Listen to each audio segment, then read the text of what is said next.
This is What If, and here's what would happen if the sun exploded tomorrow. That star at the center of our solar system, that super hot ball of plasma that gives us heat and energy, and amazing complexions. Well, it's a ticking time bomb. The sun is 4.5 billion years old, but it's only expected to last about another 5 billion years. After that, the sun will expand, becoming a red giant. Then, it will shrink to become a white dwarf, a dying star, cooling for the next several billion years. Of course, we'll all be long gone before any of that happens, but still, can you imagine what it would be like to watch the sun blow up before your very eyes?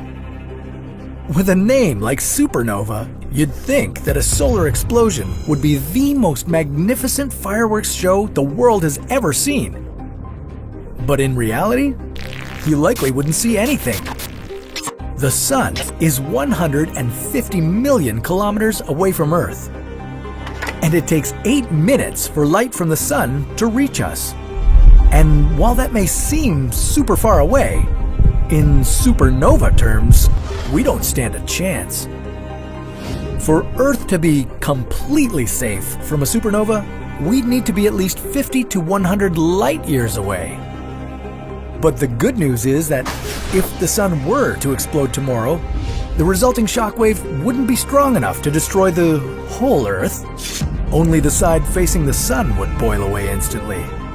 The lucky other half would experience a rise in temperature that would be 15 times hotter than the sun's current surface temperature, and permanent darkness. And without the sun's mass keeping us in orbit, Earth would likely start floating off into space, while its remaining inhabitants desperately struggle to stay alive.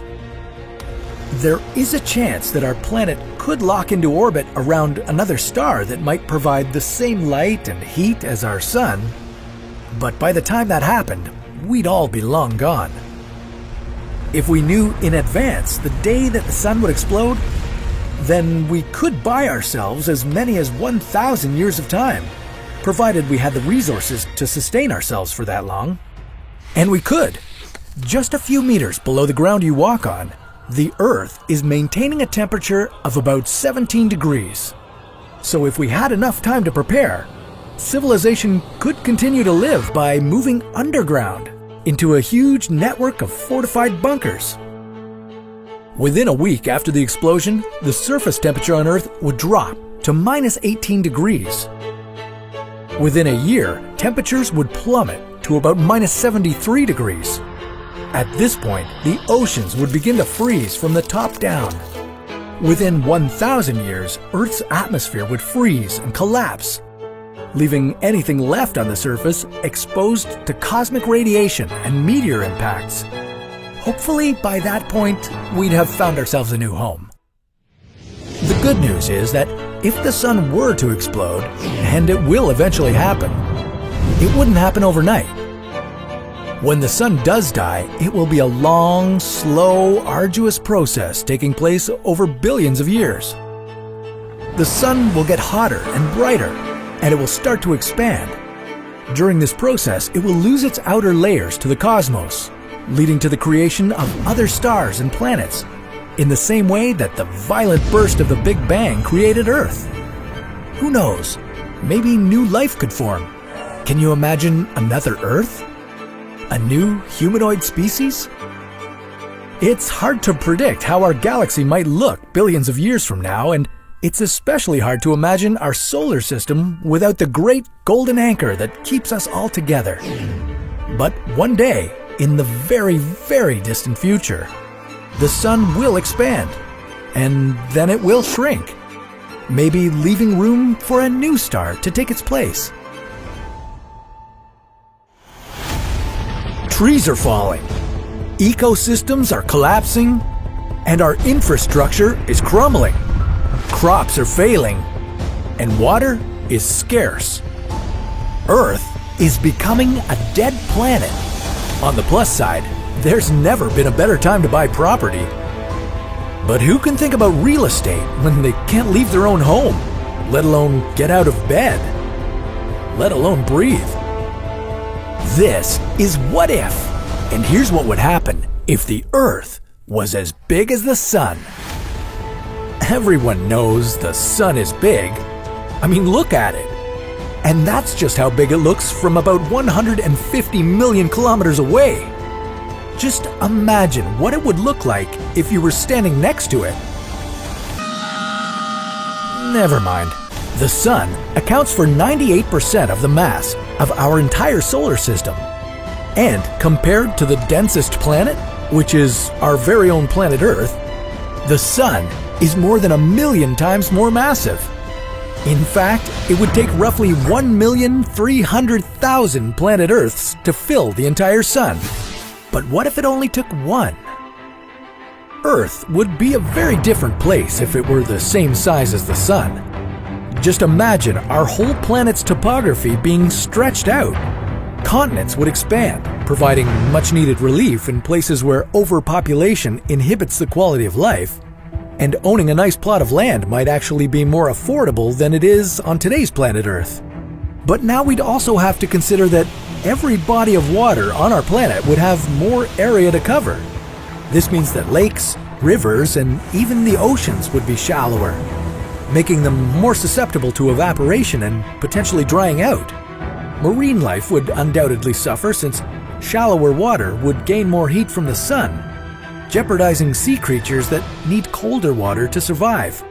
With other smaller water sources beginning to dry up, wildlife on land might have to relocate or travel much farther for fresh water, which would also put them at risk. Us humans would be in an equally precarious position.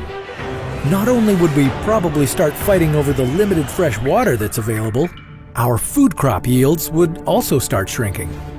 Food crops need a certain amount of soil to grow in and to absorb the nutrients they need. If our world was as big as the sun, then, like the water, our soil would have to be spread out to cover a much larger space. Less soil would mean less food, while the demand for food would stay the same. There's also another issue that we haven't considered, which, when we factor it in, makes life on Earth pretty much impossible. Earth being the same size as the Sun is hard enough to imagine, but when you consider a Sun-sized Earth having the same mass as the Sun, it doesn't only jeopardize our survival, it disrupts our entire solar system. Think about it. With the Earth as big as the Sun, you'd pretty much lose the Moon either way. But if a planet has more mass, it will also have a stronger gravitational pull. In this case, gravity on Earth would be 28 times as strong as it is now. We'll get to how this affects you in a moment, but first, let's look at the bigger picture. The reason why our solar system moves the way it does now is because the Sun's mass is so great. Its gravitational pull forces other planets into its orbit. The Sun currently has 98% of the mass in our entire solar system, but now the Sun and the Earth would each have 49% of the mass in our solar system.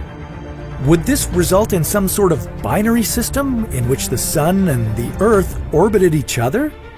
How would this new rivalry affect the orbits of the other planets in our solar system? And would a significantly higher gravitational pull mean that Earth would get hit by a lot more asteroids? Well, there'd be a lot more to worry about than just asteroids.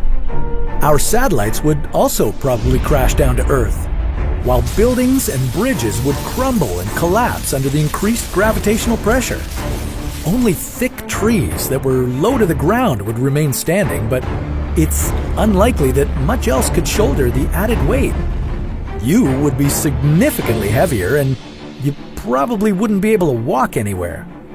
Think about it. If you weigh 50 kilograms on Earth right now, it would feel like you weighed 1,400 kilograms on a sun-sized Earth. The cruel twist is that as gravity increases, time would slow down. So you might be able to live longer, but it would probably be a long life spent lying in bed with aches and pains. Luckily, we can wake up from this nightmare because the Earth will never be as big as the Sun. In fact, our planet is actually getting smaller. Our atmosphere leaks, and so we end up losing several hundred tons of mass to space every day. So take a nice deep breath and be glad it's that easy. It's not always a good idea to mess with proportions, and bigger definitely doesn't always mean better. With the vastness of the universe, everything in it seems so spread out. But some objects are closer than you might realize. Every now and then, a random interstellar asteroid passes through the Oort cloud, the wall of icy debris at the very edge of our solar system. But what if a rogue star unceremoniously rampaged right through the Oort cloud? How bad would it be if it brought other planets along for the ride? This is What If, and here's what would happen if another star entered our solar system. What if I told you that a rogue star has already invaded our sun's territory? A dim red dwarf dubbed Schultz's star crossed the Oort cloud some 70,000 years ago. It passed just 0.8 light years away from the sun, and then it made a turn in the opposite direction without causing much trouble. Right now, another rogue star is moving in our direction. Gliese 710 has about 60% of the mass of our sun, and it's traveling across the galaxy at 52,000 kilometers per hour. How long do we have before this stellar invader makes its way into the solar system? And what will happen when it does? If another star rampaged through the solar system, the extent of the chaos it would cause would depend on the size of that star and its trajectory. When Schultz's star passed through the Oort cloud, it came 5 times closer than Proxima Centauri, the closest star to our solar system. Schultz's star didn't have much effect on Earth, although around the same time, early humans almost got wiped out by a massive volcanic eruption. But that was pure coincidence, right? In any case, before Schultz's star turned away minding its own business, it did change the orbits of about 10% of comets and asteroids in the solar system. But what if it was a bigger incoming star, like Gliese 710, that's currently making its way towards us? Gliese 710 isn't scheduled to make its first contact with the solar system for another 1.29 million years. But when it does, it could shake the Earth quite a bit. At first, the rogue star would make its way into the Oort cloud. At this point, it wouldn't affect us directly, but it would send massive chunks of space rock showering the solar system. About 170 meteors, comets, and asteroids would hit the Earth every day. That's 10 times more than what's bombarding our planet right now. Comets and meteors might not seem like a big deal since most of them are small and they often fall in unpopulated regions, but back in 1908 in Siberia, it only took one asteroid to obliterate 80,000 trees and blow out windows 60 kilometers away. If the same asteroid were to hit New York, the entire city would be in the impact zone. All that if just a single star, smaller than the sun, slightly made it just inside our solar system. What would a more massive star do? Well, if a star larger than our sun entered the Oort cloud, it would disrupt the orbital cycle for every planet it passed. Since there are such large distances within the solar system, this disruption would happen over the span of millions of years. It would be an almost slow-motion chaos of debris waves. It might even set some planets on a collision course. And that's not the worst it could get. If the rogue star had other planets and moons following it, our solar system would turn into a galactic soup with stars and planets being pulled out of their orbits. Massive collisions would create a rippling effect, disrupting planetary orbits even more. Eventually, the Earth would be knocked out of its orbit too, if it wasn't already destroyed by meteor storms and the remnants of other planets. not to sound too dramatic, but there are estimates that 40,000 stars have entered the Oort cloud at some point in the history of the solar system, but they all came here on just visiting trips. Chances that any of those rogue stars will ever make it past the Oort cloud are close to zero. How much water would you need to extinguish the sun? How would we deliver such an enormous amount of water anyway? And would all that water even make it to the star? Wouldn't it evaporate before reaching the sun's burning flares? Whatever your plan is, be careful, because trying to put out the sun would only make it hotter.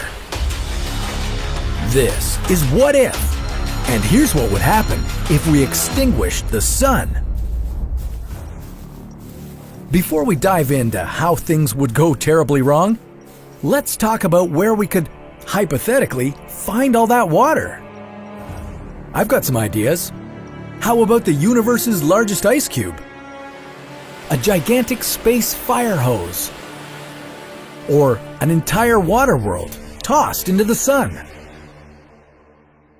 Okay, fine. Let's be a little more realistic. No giant ice cube will be passing our solar system anytime soon. That leaves us with one possible scenario. We'd have to sacrifice every single drop of water we have here on Earth. We would drain our oceans and deplete all the fresh water too. Then we'd build a very large fire hose and blast it at light speed towards the sun's core. And then... Wait, did I say there was just one option? I forgot about the possibility of using a water world. Leaving the Earth with no sun and no water seems a bit unreasonable. And we could avoid that ocean draining scenario if we found a way to throw an exoplanet into the sun. But not just any exoplanet. We'd be aiming for a real-life water world. And we just happen to know where to find it. Some 40 light years from Earth, there's a planet primarily made of water with an atmosphere of steam. Scientists named it GJ1214b, but we'll call it the Water World. This planet is 2.7 times bigger than the Earth in diameter, and it weighs 7 times more than our planet. And it has much less rock and a lot more water than the Earth does.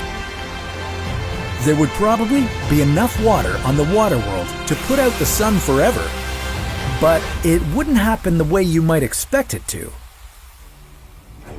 If we were able to crash that water world into the sun, the first problem would be the water freezing in space.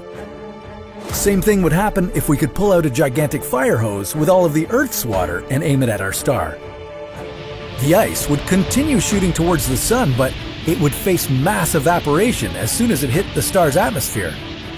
The water vapor would then break down to its basic ingredients, oxygen and hydrogen.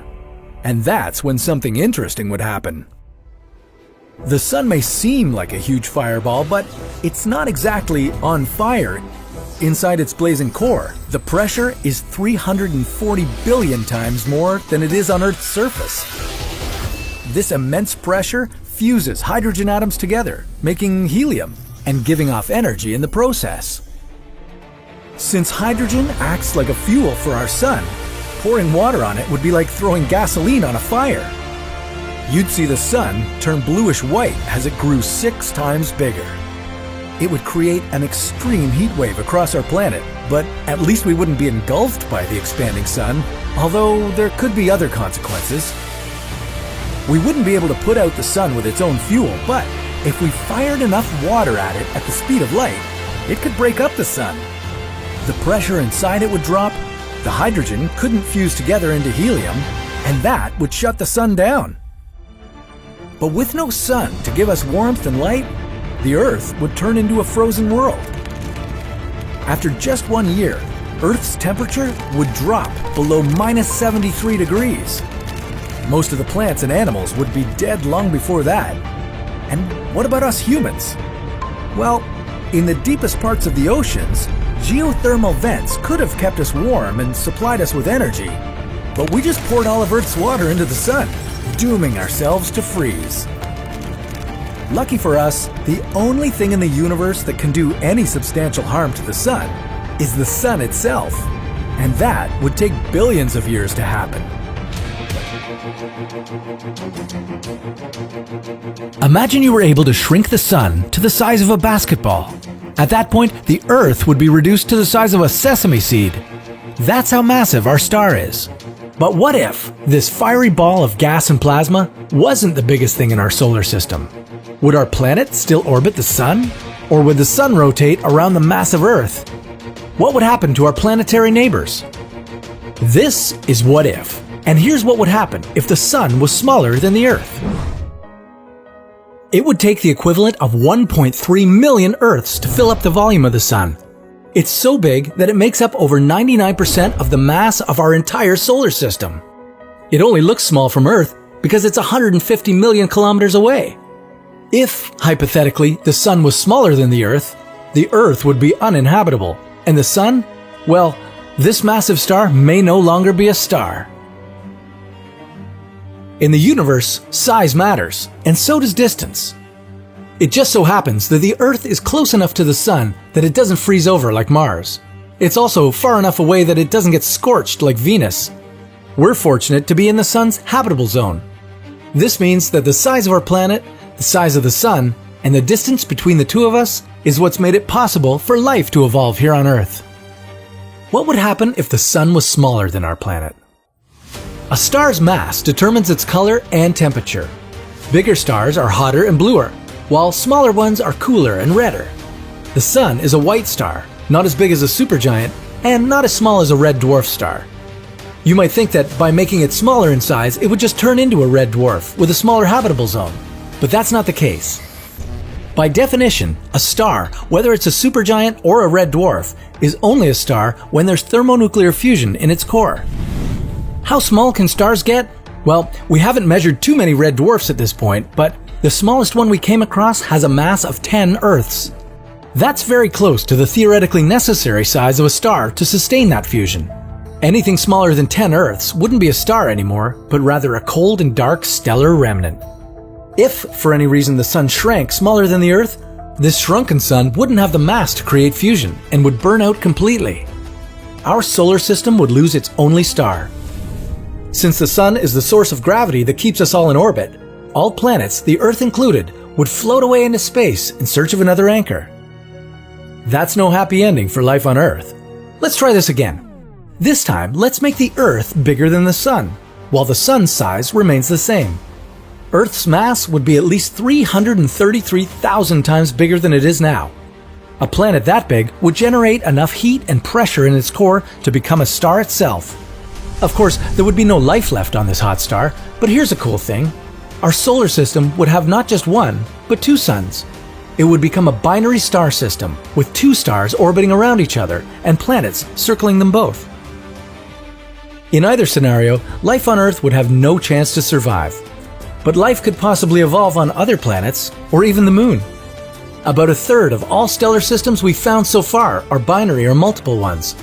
Some of them even have stable habitable zones. A black hole is on a collision course with our sun.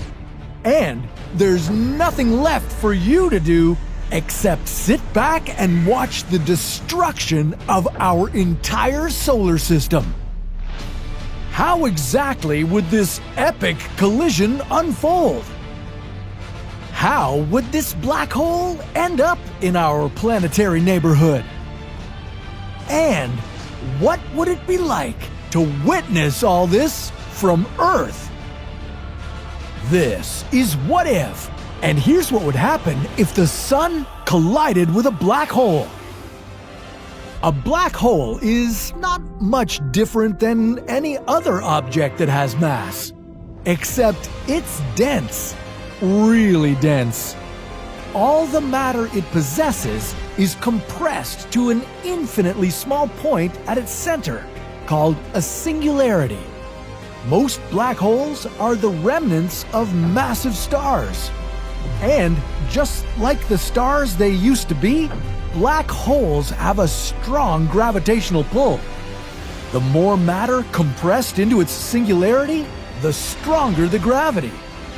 There could be as many as 40 quintillion black holes in the observable universe. Many are located at the centers of their galaxies, like Sagittarius A star, the closest known black hole to us. It resides right in the center of the Milky Way. But black holes could also go rogue. After an extreme event like a collision between two galaxies, a black hole can break free and start to wander. There could be 12 of these rogue black holes in our galaxy alone, and one could be headed toward the sun right now. If a wandering black hole were headed toward our solar system, it would first reach the Oort cloud. That's the sphere of icy objects surrounding the solar system, 2 light years away from us. As soon as a black hole came too close, the icy bodies in this region would be ejected from their orbits. You wouldn't be able to see the black hole for yourself until it reached the ice giants, Neptune and Uranus. Looking through a powerful telescope, you could see the gases being pulled away from these planets. All the gases and dust torn from Neptune and Uranus would form a region around the black hole known as an accretion disk. This superheated collection of gas and dust would orbit the black hole, making it visible. As it continued on its destructive path, you'd witness Jupiter and Saturn meet a similar fate. You'd be able to see with your own naked eye these gas giants disappearing from our night sky. Rocky inner planets like Mars, Venus, and Mercury would also be sucked into the black hole and destroyed into nothingness as you watched in horror.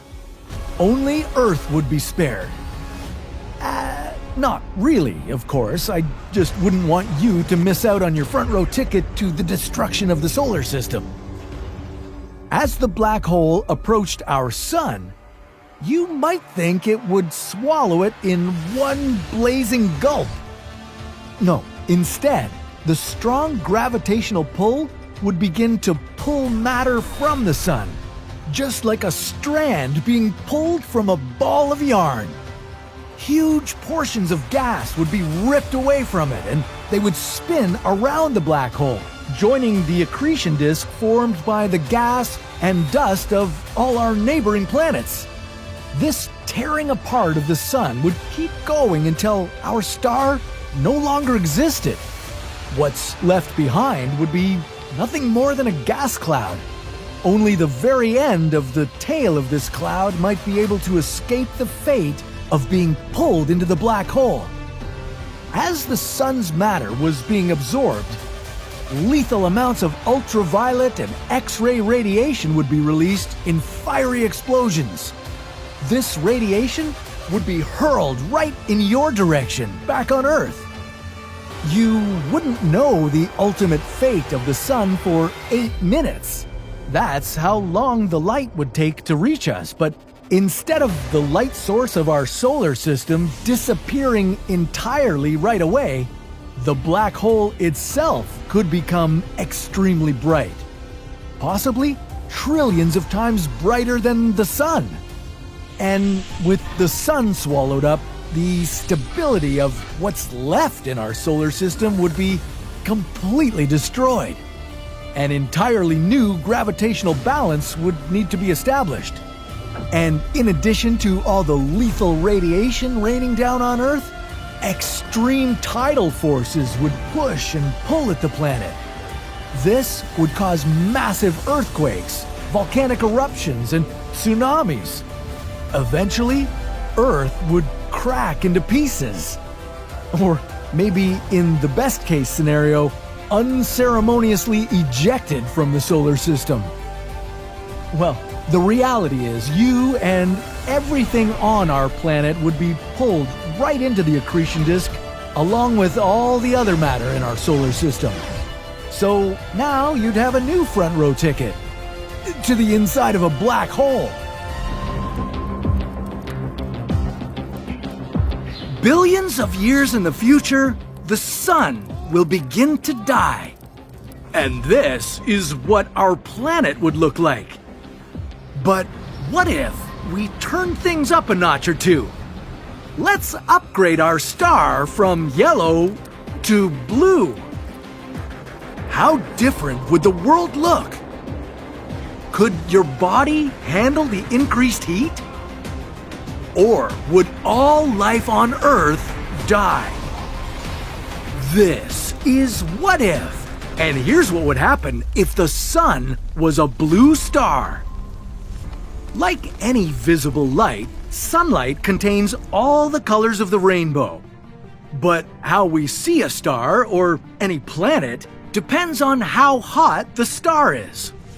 The coolest stars in the universe have temperatures of about 1750 degrees and emit more red light, while the hottest stars have temperatures over 40,000 degrees and look bluer. Our sun has a surface temperature of 6,000 degrees, so it emits almost equal amounts of blue and red wavelengths. If you could see the sun from space, it would appear whitish. Hang on a second, the sun isn't yellow? Yeah, that's right. The sun only appears yellow to you because of Earth's nitrogen-rich atmosphere. Red light and yellow light have longer wavelengths and can reach your eyes easier. Blue light has a shorter wavelength and scatters more, giving the sky its blue color. But if our sun was a blue star, you'd never get to see a spectacular orange sunset again. Oh, and also you'd get fried instantly. Now, before making our sun blue, let's take a look at a couple of bright blue stars that we know of. On the cooler end of the blue star spectrum is Rigel, the brightest in the Orion constellation. Its surface temperature is about 11,000 degrees. While it's almost twice as hot as our sun, Rigel emits at least 40,000 times more energy. And Rigel's diameter is 79 times larger than our star. If our sun was that large, it would swallow Mercury, and temperatures on Earth would increase immensely. But why stop there? You could turn the dial up even further. If we imagine our sun on the higher end of the blue star spectrum, it could be like Eta Carinae. With surface temperatures of 40,000 degrees, this star is over 6 times hotter than the sun. But what's staggering is that Eta Carinae emits 1 million times more energy than our sun. If our sun was that hot, it would be 5 million times brighter than it is today. Violent ejections of plasma would scorch our planet regularly. And the sun would drench us in lethal amounts of UV radiation. There's no way you could survive the heat. If you stepped outside for just 1 second, it would be like stepping in an oven, only hotter. The blue sun would instantly burn all the tissues in your body to ashes and maybe even your bones. It would be game over for you. Just kidding, I wouldn't let you off the hook so easily. Okay, let's imagine that your body was super resistant to this extreme heat. There would still be that enormous amount of UV radiation to deal with. And it would wreak all kinds of havoc on your body, causing your skin to wrinkle, age, and get cancer. Your vision would suffer immensely too. You'd get something like a sunburn in your eyes. The UV radiation would make your vision blurry and your eyes would hurt like hell. It would be like snow blindness, except caused by the sun's radiation. In addition to losing your sight, the blue light would mess with your beauty sleep. Blue light suppresses your melatonin levels. With so much more blue light and so much less of this hormone, sleeping would be tough. Poor sleep could lead to high blood pressure, diabetes, and even heart failure. The blue light would affect a lot more than just us humans. Outdoor plants would grow smaller, thicker, and have darker leaves. High-intensity blue light would promote flowering in long-day plants that usually need at least 12 hours of sunshine a day to thrive. All the other plants that don't like as much sunlight would die. Well, you'd still likely have long-day garden vegetables like lettuce, spinach, and potatoes. But if our sun became as massive as Eta Carini, you'd have heavier problems than what to eat in your new diet. The sun's new incredibly intense gravitational pull would disrupt the solar system. Yeah, you'd see Earth and all the other planets get swallowed up by it. Instead of getting engulfed by this massive sun, you'd be lucky if Earth went a little sideways and got shot off into space. Then, we'd live on a rogue planet that's not held by a star's gravity and roaming in the universe. But we'd likely freeze up pretty quickly and die anyway. If there's one benefit, it's that all this chaos and destruction wouldn't last forever. Instead, it would end quite quickly. A star like Eta Carini has a live fast, die young lifestyle. At its young age of about 3 million years, it's already nearing the end of its fuel supply. It could explode into a supernova sometime within the next 100,000 years. Our sun is about 4.5 billion years old, and scientists expect it to keep burning for another 7 billion years. So if we turned up the sun's heat, we'd be dooming our star and our planet to premature death. Not that many life forms would survive to see that day. The earliest life on our planet dates back to about 3.7 billion years ago. At that point, our sun was already 800 million years old.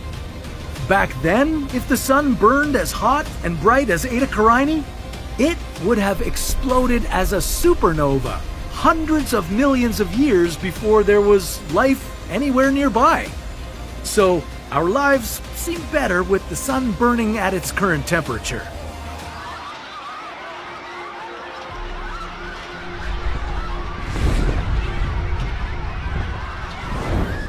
The sun's core is shrinking. But as its core shrinks, the sun itself grows larger. And it will continue to grow until one day it engulfs the Earth. How long can you survive? What will happen to the oceans? And will other planets be affected? This is What If, and here's what would happen if the sun swallowed the Earth. Every 1 billion years, the sun becomes 10% hotter. But here on What If, we're going to take billions of years and condense the action into 1 month. Get ready, because we're going to be moving really fast this time. Instead of 1 billion years, it would only take 4 days for the sun to become 10% hotter. This means you'll see the Earth engulfed by the sun in just 1 month. That is, if you're still around to witness the final event. On day 1, you'd be blissfully unaware of the tragedy about to befall Earth. Maybe it's a little hotter, but that's just weather. It happens. But by day 4, space agencies across the globe would be sounding the alarm bells. By this time, the sun would be about 10% brighter and hotter. And while 10% doesn't sound like a lot, it will be the beginning of the end for us. As the sun heats up, more and more water from Earth's surface will evaporate into the atmosphere. This will increase the greenhouse gas effect, causing global temperatures to skyrocket. all of a sudden it will become very humid and very hot. But the sun's high-energy light would bombard the atmosphere, splitting those water molecules into hydrogen and oxygen. Earth will begin to lose its water, and you won't be able to escape the lethal radiation on Earth's surface. If you want to survive, you'll have to go deep underground. But even under a protective layer of Earth's soil, you won't be safe for long.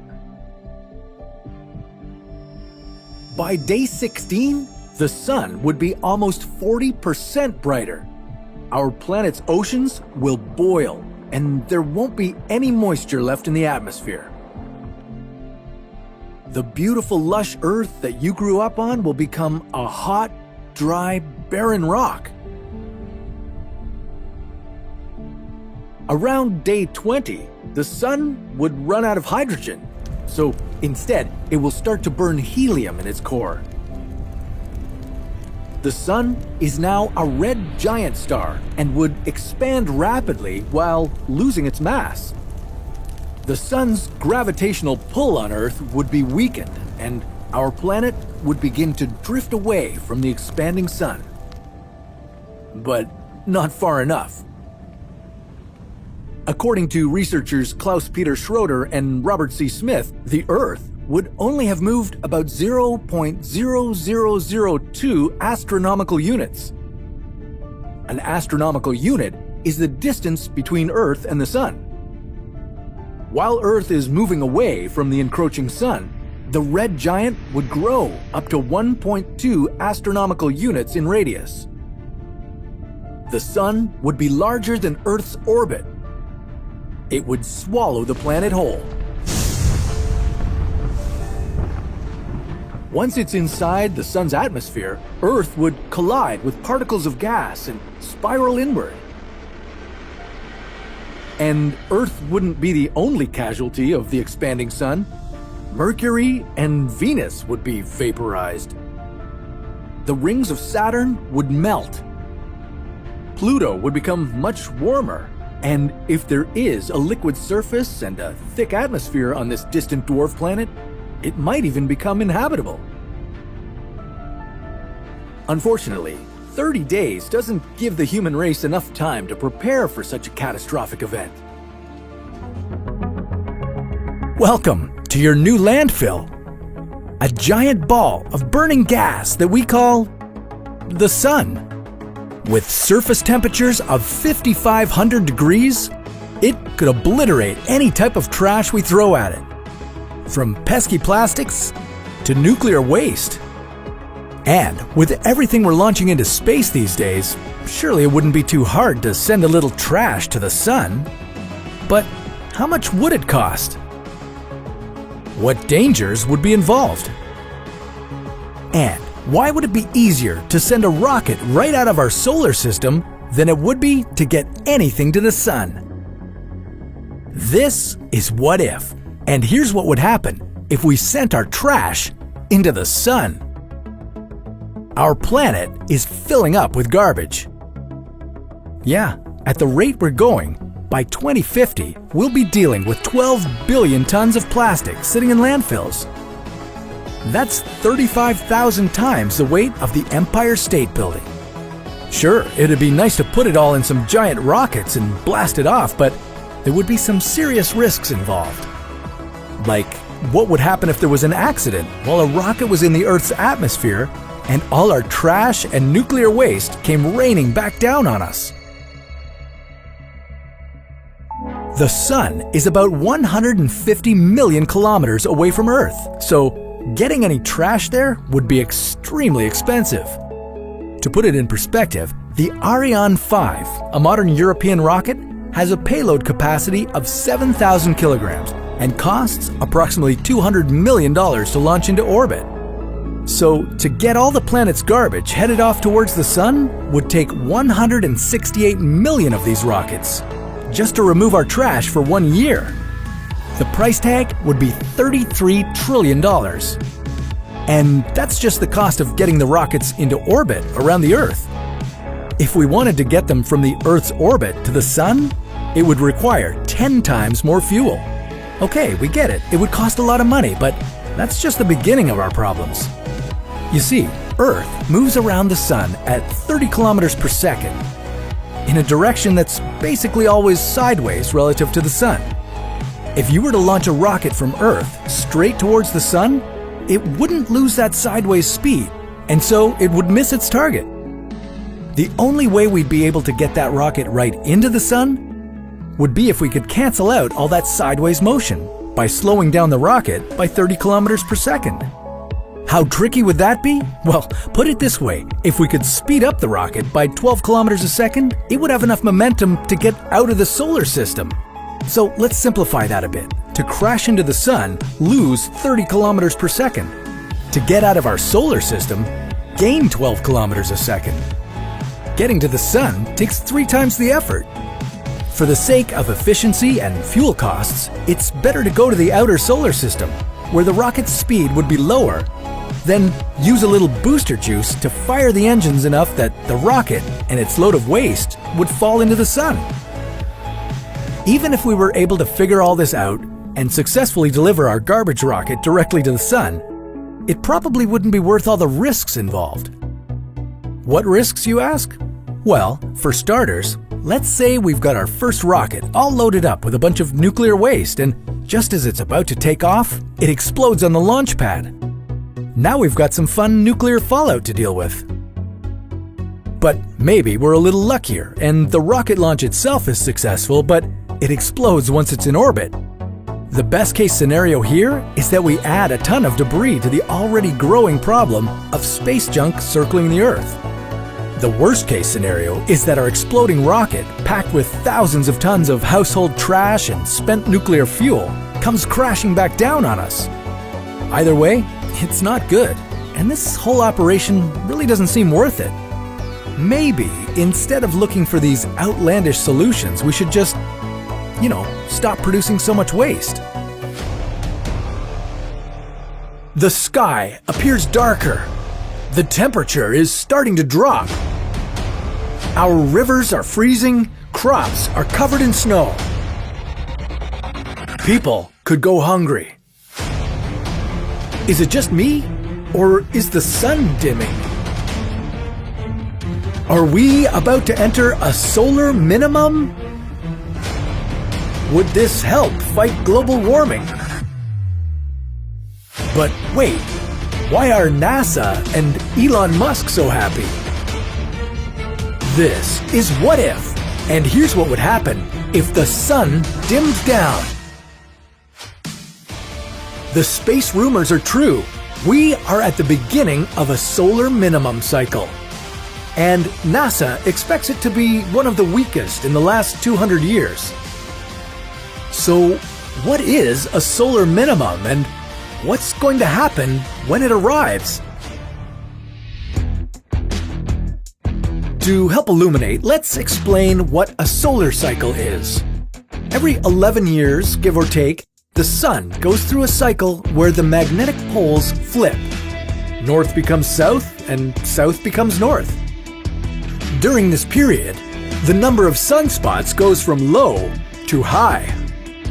With fewer sunspots on the sun's surface, solar flares and activity significantly diminish. This is called a solar minimum. And it potentially affects the amount of energy the sun expels and its radiation levels. This could explain why you found yourself bundled up in your winter clothes in the month of June a few years back. The most extreme example of this happening on Earth was the Little Ice Age that took place between the 13th to mid-19th century. Cooling temperatures disrupted the grain harvest and created an agricultural crisis in Europe. During this time, temperatures dropped by 2 degrees. NASA predicts even when we reach the maximum level of this new cycle, it could be 30 to 50% weaker than the previous period. That's leading some scientists to speculate we are entering into another little ice age for the next few decades. Minus the woolly mammoths.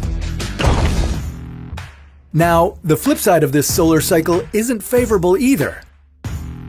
When sunspot occurrences increase, it's called a solar maximum. During this time, the sun emits highly energized particles through space that are potentially dangerous to all electronics and power grids. An extreme solar storm could wipe out power for millions, if not billions, of people on Earth. In a flash, your phone's not working and Netflix is cutting out. The horror. Intense solar winds could also cause GPS and telecommunications satellites to malfunction. Would you even know how to get directions without a disembodied voice telling you which way to turn? Recalculating. Even worse, charged particles could potentially shut down essential life support systems and zap the electrical functions in any spacecraft that's home to astronauts, plummeting them to Earth. But what if the cycle permanently stopped at the next solar minimum? What if we dimmed the sun down? Could this cool the planet enough to reverse global warming? Well, totally understanding the sun is still a work in progress for the scientific community. Ideas about climate change and whether solar cycles might contribute either positively or negatively are plentiful. Unfortunately, according to NASA's Global Climate Change team, the news isn't really that glowing. They theorize that the warming caused by human-induced greenhouse gas emissions is 6 times greater than the possible decades-long cooling from a prolonged solar minimum. Even if the solar minimum were to last a century, global temperatures would still continue to rise. So, maybe we need to start looking for Earth 2.0 after all. But what does this mean in the short term for our space aspirations? And why is NASA so over the moon happy? Well, right now, NASA is working on the Artemis Lunar Exploration Program. This will put astronauts back on the moon by the year 2024, so think of using the solar cycles as predicting space weather. If you're sending anyone or anything into space, you want the conditions to be as ideal as possible. No surprises. Banana! Good space weather equals low levels of solar activity and radiation. If we can accurately forecast these conditions, even years ahead, we can better predict when the best time to safely send our astronauts into space might be. With this insight, we could also safeguard and prepare humanity for the harmful effects of high solar activity. At the very least, we could secure our vulnerable power grid during this time. Continued research into the relationship we have with our star and the rest of our solar system would be a huge help for us on Earth.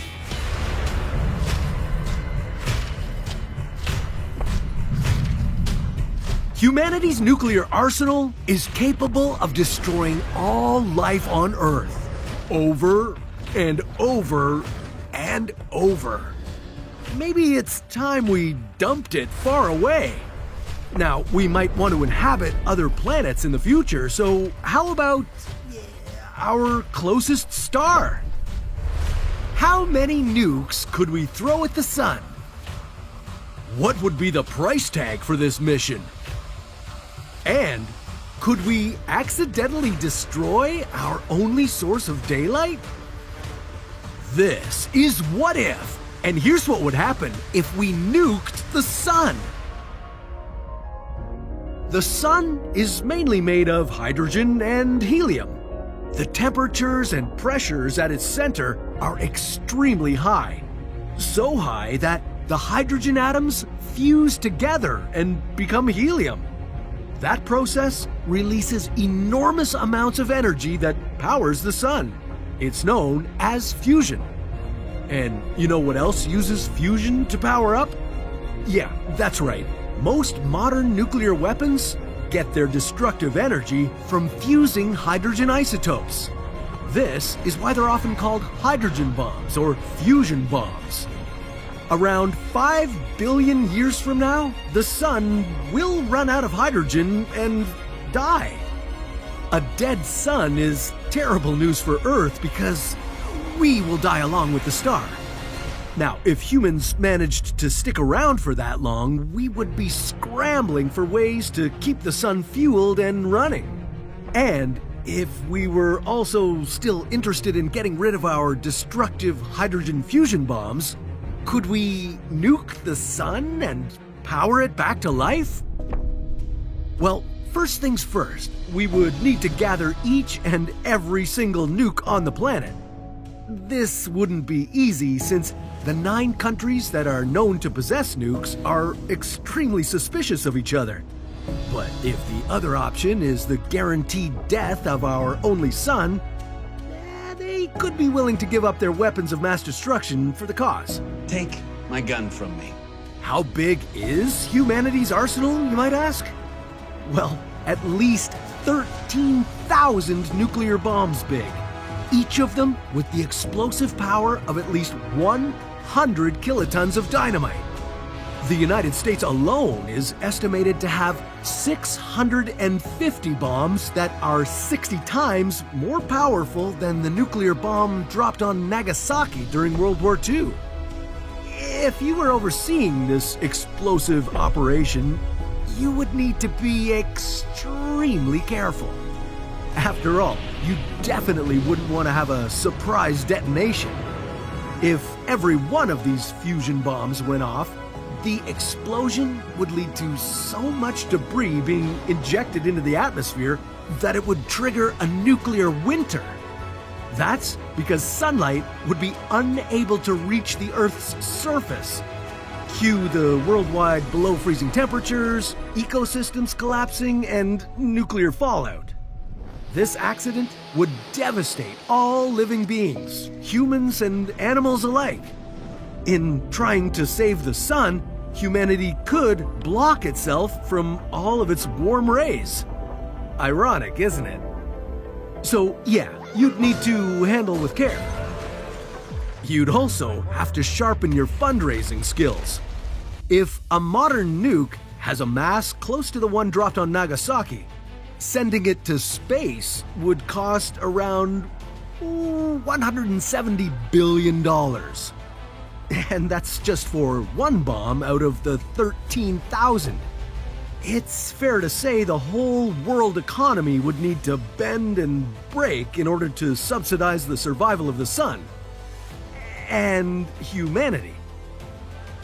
Even if you did come up with the cash, there are far hotter challenges ahead. Like, how do you build a spaceship that doesn't melt as it approaches the sun? The closest a spacecraft has come to our star is 8.5 million kilometers. Even at that distance, it still had to endure temperatures of 1,377 degrees Celsius. Only thanks to a thermal shield made up of carbon composite material was it able to withstand the scorching heat. However we send our hydrogen bombs into space, it will have to incorporate a much improved version of this protection system. So add that to the bill. And there would still be a mountain of remaining technical obstacles, like finding the safest location to launch the nukes into space, or developing the technology that will allow us to monitor and control them from such a massive distance. But let's say you manage to do it. All our nukes are in orbit and within launching distance to the sun.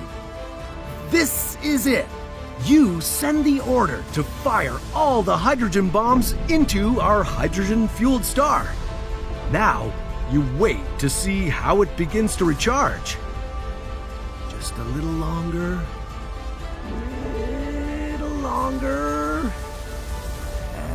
And nothing seems to happen. The anchor of our solar system continues to die. But how? Well, as colossal as the power of our 13,000 nukes might seem, this punch is nothing compared to what the sun is packing. Right now, our star emits over 70 million times more energy per second than all of our nuclear weapons combined. Even if it were running out of hydrogen to fuse into helium, throwing our hydrogen bombs at it to feed it, would be like throwing a box of matches into a forest fire. You'd barely make a dent in the blaze. Yeah, that's a bummer, but at least you didn't destroy what little remains of our decaying sun. If that was your intent, you'd need something with a lot more firepower. Meet the antimatter bomb. When the Big Bang created the universe, it did so with an equal amount of matter and antimatter. Matter is what you, the Earth, the Sun, and most things are made of. Antimatter, on the other hand, is composed of subatomic particles with properties opposite to those of normal matter. Put a little simpler, it's the inverse of matter. When a particle of matter collides with an antiparticle of antimatter, they annihilate each other in a flash of energy. If enough of those two camps came in contact with each other, it would lead to a massive explosion, also known as an antimatter bomb. But here's the catch. Antimatter is incredibly rare. If you pooled together all the antimatter on the planet, you'd end up with only around 20 nanograms. A single nanogram is only 1/1000th of a gram.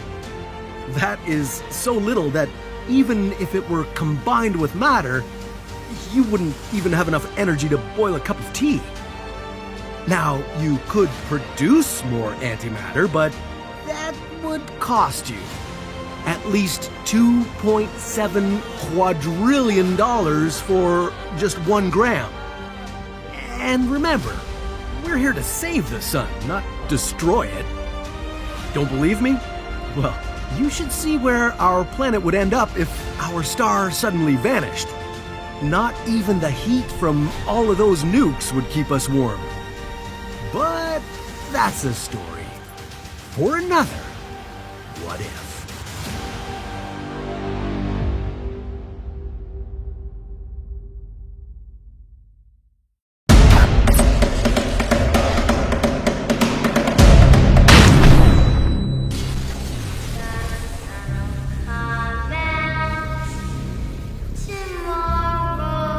This is What If. And here's what would happen if the sun exploded tomorrow. That star at the center